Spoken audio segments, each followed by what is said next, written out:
Hello everybody, my name is Cone Dodger and welcome back to Automation. Today we are continuing on the American Engine Recreation mini-series, and we are going to continue on making some Mopar Chrysler / Dodge motors. And the three I have selected today are of a very famous name, and they are all Hemi motors. So the whole Hemi name used to have some real meaning, and that's where we're going to start. We're going to start out with the elephant, which is the 4.2 Hemi. This is a big block motor. It was pretty much the pinnacle of a Chrysler product, V8 NASCAR, NHRA, top of the line, as fast and loud as we can make it kind of motor. Now this Smack Daddy of a motor came with a pretty heavy price tag, and there was many versions of it. Now the NASCAR version had its own set of parts to make it usable for that kind of racing. The NHRA version had different parts in it to make different kinds of power and reliability. Obviously, going a quarter of a mile is a lot different than going 500 miles in a stock car race. And there was also the street version, which was detuned a little bit, but not dramatically. And for the sake of the series, we're going to stick to doing motors that are primarily stock street based, and that is why I'm going to make a motor that would have been found in a street car.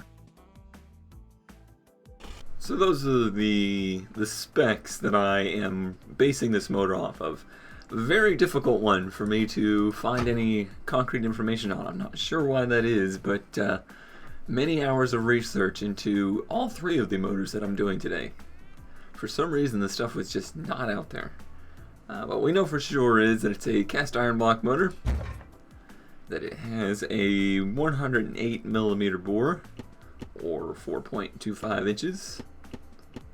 So 108, and a 95.3 millimeter stroke, or 3.75 inches. So that makes, come on, you can do this. Nope, too far. That makes a perfect 426 cubic inch motor. Now the bottom end, although it's cast iron blocked and all of that, the bottom end really has some high quality parts. We're talking a forged steel crank, we're talking I-beam forged rods, and we're talking forged pistons. So right there you have it. Extremely expensive motor to make, and that is more to do with the fact that it is a extremely high torque motor than a high RPM motor. You'll see later on that not a high revving motor, but just massive amounts of torque. So we'll go to the top end. We're going to have a push rod setup. Oh, that reminds me, I need to change the gear up. So the Hemi motor actually dates back very far, all the way back to the 50s. This motor, however, was initially designed in about the mid-60s. So 65 forward, Chrysler started working on this 4.26 cubic inch block motor, and primarily it was produced for NASCAR in the racing version of the Plymouth Belvedere. But later on, this motor began to be tuned a little bit more towards street use, and that is the motor that I'm pulling the information from, and that is out of a 70 to 71 Dodge Challenger. So we're going to go ahead and just go back to 1970, and that should give us plenty of wiggle room as far as the technology and the production quality goes, so we can up the quality of the top end, because obviously, like we said, nobody does push rods like an American manufacturer, so comfortable doing that. We have cast iron heads. Aluminum heads do exist for this motor. They were not featured on the street versions. There's also, like I said, tons of research into this thing. I found out there was two dual overhead cam motors produced in 426 configuration. That's really cool. Who knows whatever happened to those. And there was aluminum heads. There was all sorts of stuff that was eventually made for this motor, but not for the version we're talking about. Compression ratio is a 10.2 to 1. It's actually 10.25 to 1. We don't have that ability. Cam profile, I'm gonna go up to a 50 for now. I'm probably gonna have to revisit that in the future. Obviously no VVT over AVL. And we're gonna go for some, no, not those. Just the round, yeah, those there, but in maybe orange. Is there not a deeper orange? I think I've complained about that before. I guess that's the deepest orange we got. That's kind of a wrinkle. Yeah, it is. That'll work. Okay, aspiration, naturally aspirated, and fuel system. This is a carbureted motor with twin 4 barrels on it. So, whole lot of carburation. That is a max power of 664, and it uses a great deal of that. We'll put a performance intake on there, and we will use super leaded. And richness up to 13.2. That should be safe with those dual carbs. Timing, I'm going to leave at 50.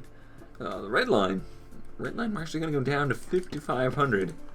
That doesn't sound like much, but when you got 7 liters of motor thrown around inside of a steel block with steel heads, yeah, you don't want to be spinning that thing too fast. Headers, I'm going to go with tubulars on a dual exhaust, which is just a guess, but a pretty good guess, I would say. And we'll do 2.5-inch pipes. Should be safe. And we'll just do 2 straight through mufflers, and that is it. So it's going to be a loud motor. Hold your ears. So numbers.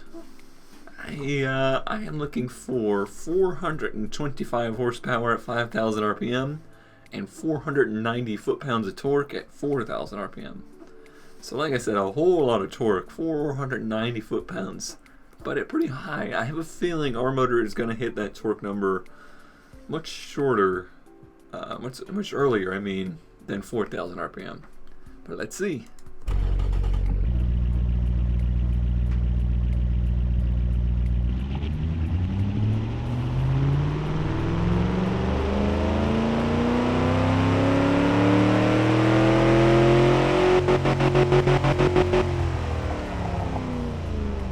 Well, prove me wrong, why don't you? 3,900 RPM is where it hit max torque. 4,900 is where it hit max power, which is only 100 short, so extremely close. We're maybe just a little bit short on numbers, but we've got some wiggle room. Fuel octane's a 91 out of 93, so we can up the timing a little bit. And in that, I also want to up the cam profile just a hair. So let's see if we can get a little closer.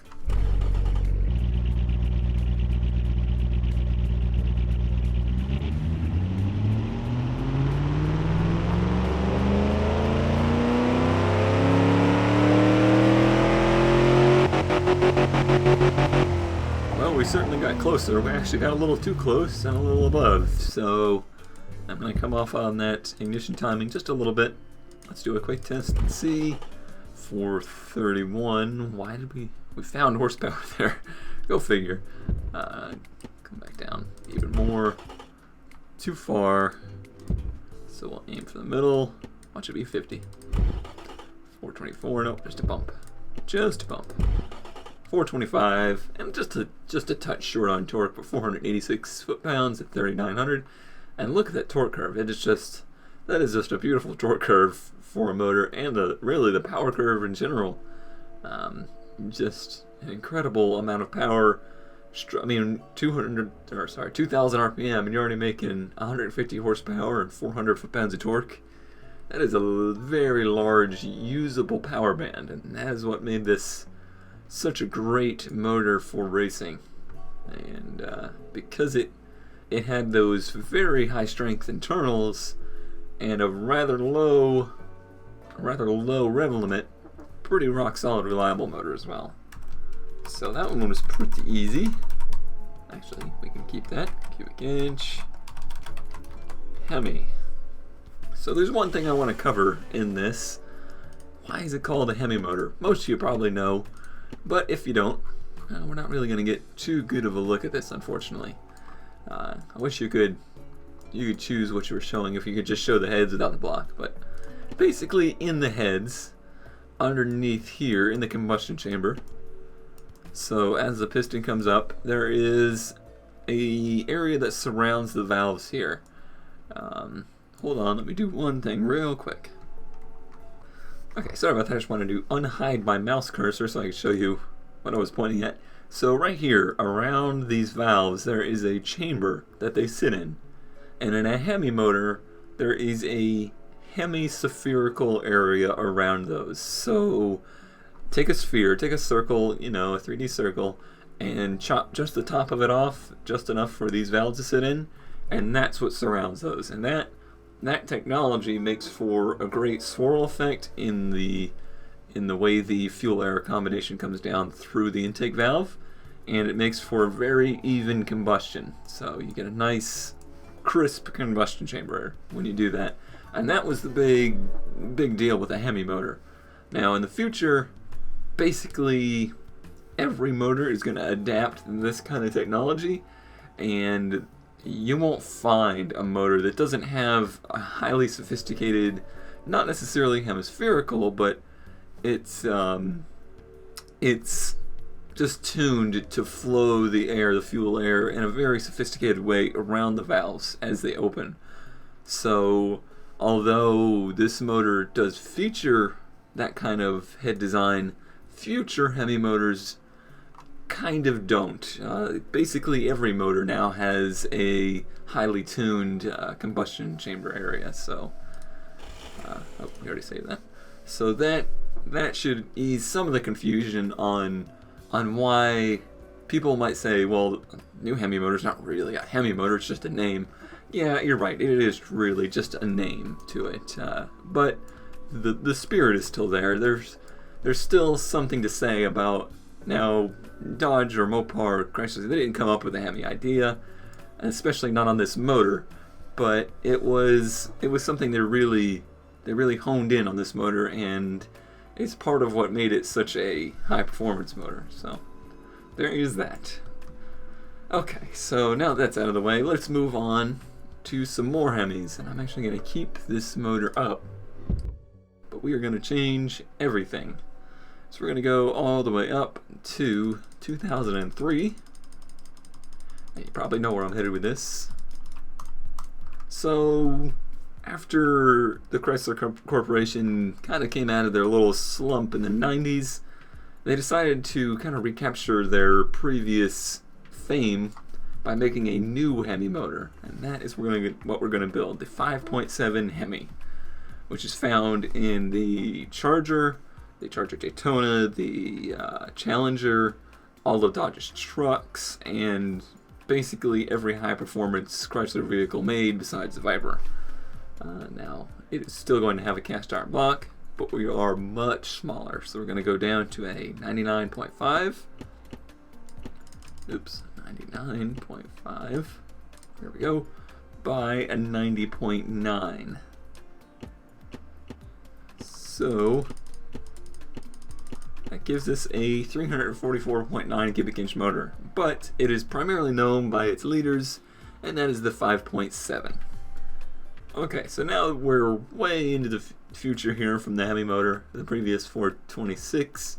We are going to lose our cast iron crank, we're going to lose our cast iron, we're going to lose our forged steel crank and go to a cast iron, we're going to lose our I-beam steel connecting rods, and we're going to go with regular forged H-beam. That is somewhat true. These are powder forged rods. We do not have that option in the game, so I'm going to go with forged H-beam because they are better than cast, but not super high tech. The pistons are hyper-eutectic, which we do have, which is just a high silicone cast piston basically. And now we're going to the top end. We are going to do something different here. We're staying push rod, but we have aluminum heads on this motor, which is a good weight savings. Compression ratio is a 9.6 to 1. And our cam profile, we're going to go down to a normal. We'll go down to a 40 to start with. No VVT, no VVL, although they are now adding VVL to these motors. That is not the one we're building. I'm building the initial 5.7 Hemi from when it was first debuted. Style-wise, it's one of those hidden designs. This guy will be leaving us soon, so that's that. We want to make these just black. Can we make it black with the lettering? Yeah, that works. And fuel system. Obviously, we're going to go for an injection system. It's not a throttle per cylinder multi-point mechanical injection, though. It is a multi-point EFI system with a single intake, just like that. And we'll put a standard intake on this one. And we're going to go to regular unleaded. And we'll keep this at 13.2. That sounds good. We'll keep this at 50. RPM limit goes up a little bit to 5,700, but not too much, so not getting too carried away there. And we're going to put just regular short cast headers on this motor, and a 2 1/4 inch dual exhaust will work. We do have catalytic converters on this one now, though, and probably reverse flow mufflers instead of straight through. Alright, so let's test out this modern Hemi with a little bit of a different spirit to it than the initial one. It's certainly not the race motor that the 426 was, but it still has served the Chrysler Corporation very well and has helped them recapture some of their muscle car dominance. So here we go. Let's look for 345 horsepower at 5,600 RPM. And 375 foot-pounds of torque at 4,400 RPM.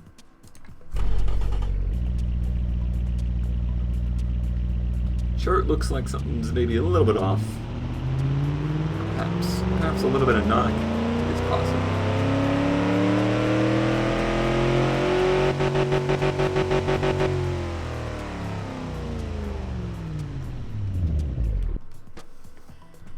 Yep, looks like engine is knocking. Let's see here. We could bring down this ignition timing a little. We could ridge it up a hair. And what else could we do? Cam profile up a little bit would help too. How far off were we? 87.2. Oh, we're really close. I don't even need to do that then. So let's run this again and see if we can get a little closer.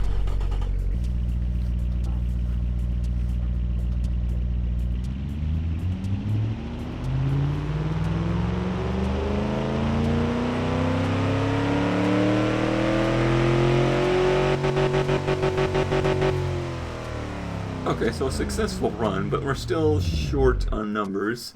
It looks like we've got some room in the octane. So what I'm going to do is I'm going to increase the cam profile up to a 45 and increase the ignition timing up to a 45 as well. Let's see if we get a little closer. Let's do a quick test. 344, 373, very close. Fuel octane, we've got room to breathe there, so let's go back up a little bit. 335, 364, so that means we did run into a little knock, so back down. 344, man, we are so close. Let's go up on the cam a little bit. 351, overshot it. That's okay, we can tune that down with ignition timing. And 349. 346. But that's okay, we're a little short on torque, so we'll let that slide in that the horsepower is a little higher and the torque is a little lower. The torque is coming on a little earlier than we would expect. It's not 4,400, it's 3,500, but it's pretty flat on the top, so that's okay. So we're keeping that torque, we're not losing it. It's not a huge drop or anything like that. Okay, so that is a modern Hemi motor, but that is not all I want to do. So I saved this one, the 5.7 Hemi. This motor is just a regular Hemi motor. It has also become basically the block to use to make, or the platform to use to make a high performance motor as well. So we are now going to make a 392 Hemi, which is featured in the Challenger 392, and I believe they're starting to introduce this motor to trucks as well.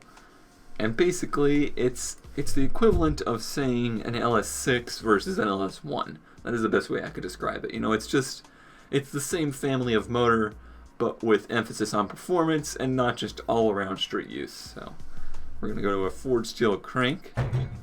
They are still powdered forged metal, but of a higher quality. So I'm going to actually up the quality meter a little bit to make up for the fact we don't have better con rods to choose.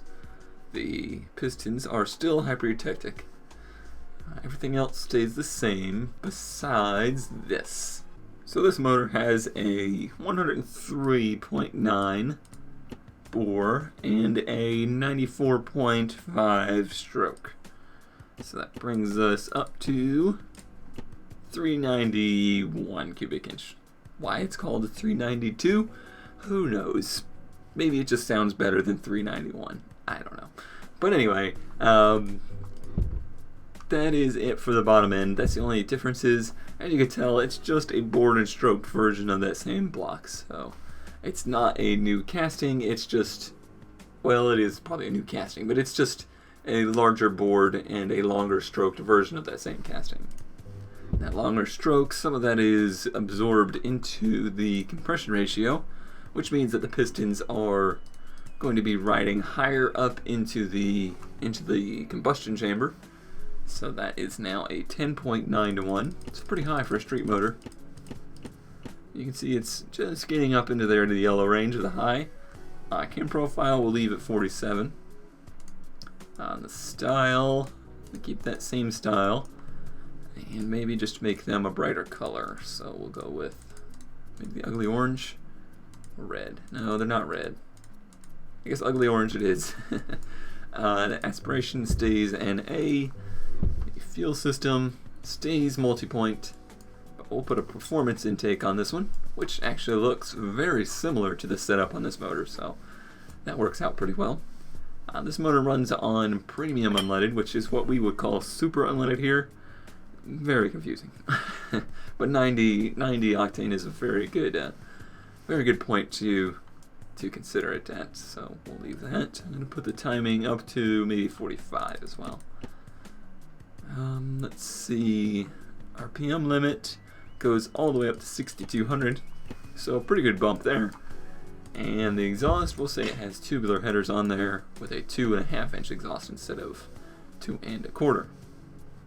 So what are we looking for? Now we're starting to get into some serious numbers. These are numbers that actually surpass the old 426 Hemi elephant motor now. This one's much newer, obviously, and we're actually going to increase this up as well because this motor did not start until the late.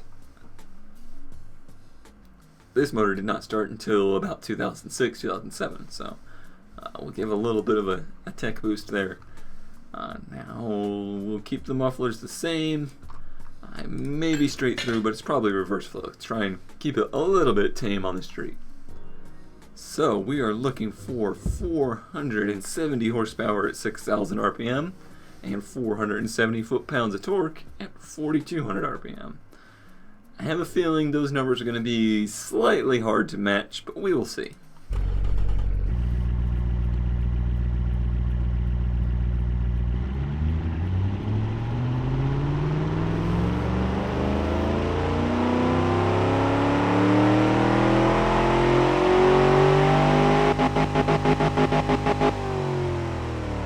Alrighty, so either we have a lot of tuning to do, or we're running in a knock.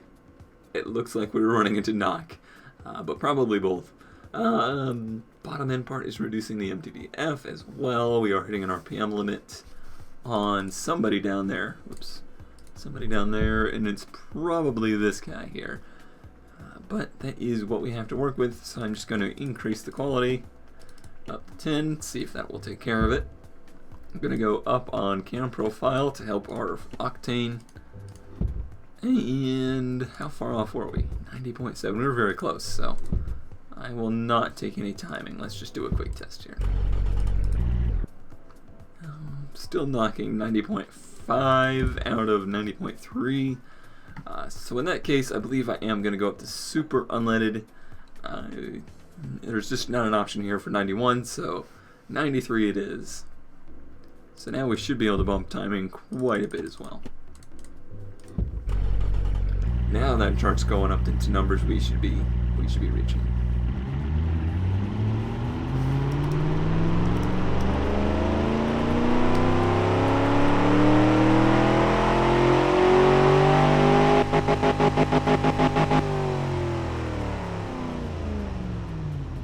It is a singer with that lower displacement and better ratio, bore to stroke ratio. It really starts to pull up in the higher RPM versus the older motors would start to want to drop off, and that's a lot to do with the modern EFI system.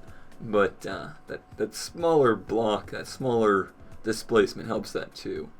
We are short on horsepower, so it looks like I am going to increase the cam quite a bit, which means we can increase timing quite a bit as well. So we'll go all the way up to 65 on timing. Advance that timing up and see if we can get close to that 470 mark.